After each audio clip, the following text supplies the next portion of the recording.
A very good morning from Sports Today. I hope you guys are having a wonderful and safe Tuesday. What a beautiful month this has been. After a long time where we didn't have a lot of live sporting action, we are having plenty now. The cricket series involving England and New Zealand just got over. The French Open is over. The Euro is going on. The Copa America has started, and India women's team take on England in a test, and the World Test Championship final. We are indeed blessed, and let's dive straight into what the roundup of Euro action from yesterday. If you look at Group E, Slovakia are on top after the first round in a group that has Spain, Poland, and Sweden. Who would have expected that? The late night match, Spain and Sweden. Spain came into this tournament after a lot of controversy.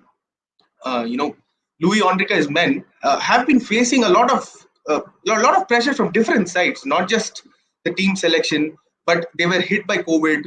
And Louis Enrique himself was in controversy because he did not pick a single Real Madrid player, including including a lot of there are a lot of options, but Louis Enrique didn't pick a lot of them.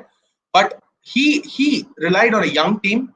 He relied on a young team to get the job done, and he fielded a very young team. If you look at the team, Jody Alba was the captain, Alvaro Morata, Danny Olmo, and Ferran Torres were the front three. It was a very young team with Pedri and Rodri handling the midfield, and Pedri, in fact, became the youngest cap player at the Euro for Spain at 18. The Barcelona midfielder did his job. If you look at the way they played, they started bright. They were passing well. It reminded us of the old Spain team. The tiki-taka style. They were passing. They were holding possession. In fact, let me read this out for you. They attempted 917 passes and enjoyed 85% possession, the highest number seen at European Championships since 1980. And the 419 passes which they attempted in the first half is the Euro record. But in the end, the scoreline was nil-nil. Will Louis Enrique be questioned for it? Alvaro Morata had a clear chance. He there was a ball, and there was a ball that came to him after a poor defensive work from Sweden, and he only had Robin Olsen to beat, but he shot it wide. And Danny almost had a header, and it was saved by Robin Olsen. And Koke had plenty of chances, but he couldn't get the job done. So again, they have come into the tournament with a lot of controversy, and people are expecting Louis Enrique to do well. But this nil-nil draw would would bring up more criticism, is what I feel. And even in the goalkeeper, he didn't go for David De Gea. He went with Unai Simon. And Ferran Torres did a good job, but again, the shooting boots are missing. Alvaro Morata, we have seen how he was booed in Madrid after the nil-nil draw against Portugal. And Spain were controlling the game, made some beautiful passes, got their shots in the first half, but in the second half, they really tapered off. It was a dull effort. And Louis Enrique backs his players. He's a very head-strong coach. He backs his instincts, and Louis Enrique has now defended striker Alvaro Morata after what was an ordinary performance yesterday. He says he's a super footballer who produces good things for us in attack and defense. He has got a huge personality to cope up with this.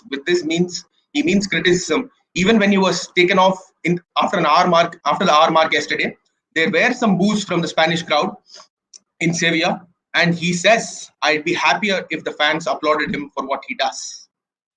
And Poland and Slovakia. Let's move on to Poland and Slovakia. What happened there? Skriniar's goal was wonderful. The center midfielder of Slovakia got the goal, got the winning goal. In fact, they went ahead. Slovakia went ahead and went into the break with a 1-0 lead. And Poland were down. Robert Lewandowski was the star. He was expected to carry the team. But you know what?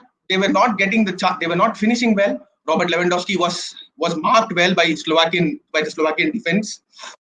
And now they are in a dangerous territory. They are in the last spot in the group, and they need to win their next two games, at least win one and draw the other, for them to have chances of moving to the round of 16. There was a very controversial red card, I would say, when Krychowiak was sent off in the second half for Poland. Two soft tackles and you give two yellow cards. Should the referee be a little lenient there? And that changed it, because Linetti equalized in the 47th minute. Poland were looking the team. Poland were looking a better team in the second half. They came in with a lot of enthusiasm, and Linetti got the goal in the second minute of the second half. But after Krychowiak's red card, it changed the way Slovakia played because they were playing against a 10-man Poland team. Coaches have come and gone, and you know what happened to the previous coach because he couldn't get the best out of Lewandowski, and now there is pressure on Paulo Sousa. And we also have to discuss about the last game of Group D, Scotland and Czech Republic. Who would have expected Scotland are making their tournament finals debut in tournament's final appearance for the first time in 23 years? And who would have expected for them to dominate the proceedings? In fact, they started well. They had most of the possession. They created more chances, but Czech Republic got the win. And have we already seen the best goal of the tournament? Patrick Schick's goal, if you guys haven't seen, he shot from almost the center of the pitch, and it beat the Scotland goalkeeper. And many are saying it's already the goal of the tournament. And we have seen many Euro goals. For me, is it the best goal of Euro? We have seen Zlatan Ibrahimovic's Euro 2020 goal and Cristiano Ronaldo's backflip in 2016, Michael Ballack's 2008 free kick from outside 30 yards, and who can forget Marco van Basten? But has Patrick Schick bettered them all? Well, leave your thoughts in the comments. And apart from Euro action, we have the big India versus Afghanistan Group E match in the FIFA World Cup qualifiers. As you know, India's chances to qualify for FIFA World Cup 22 are over, but they have a chance to directly qualify to the third round of 2023 Asian Cup qualifiers. You know, India are at the third spot behind Qatar and Oman, but the chances of them bridging the gap is over, but they still are ahead of Afghanistan.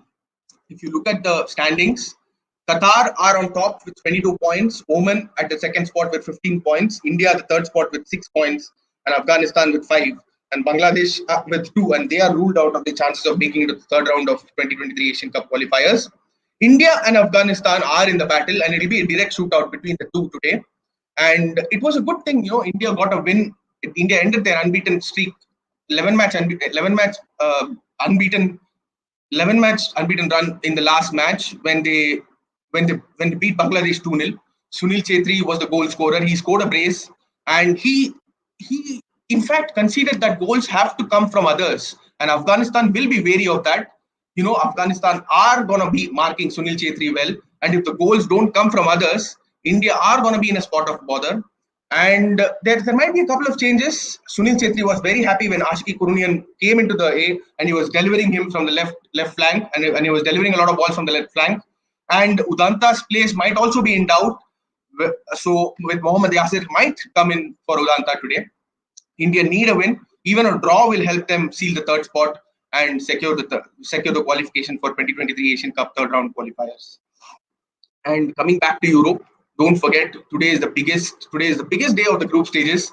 We have France, Germany in Group F, and defending champions and Cristiano Ronaldo's Portugal take on Hungary. And come back to Sports Today. Keep coming back to Sports Today. We'll bring you all the updates from Euro and other sporting events. Have a good day. Thank you.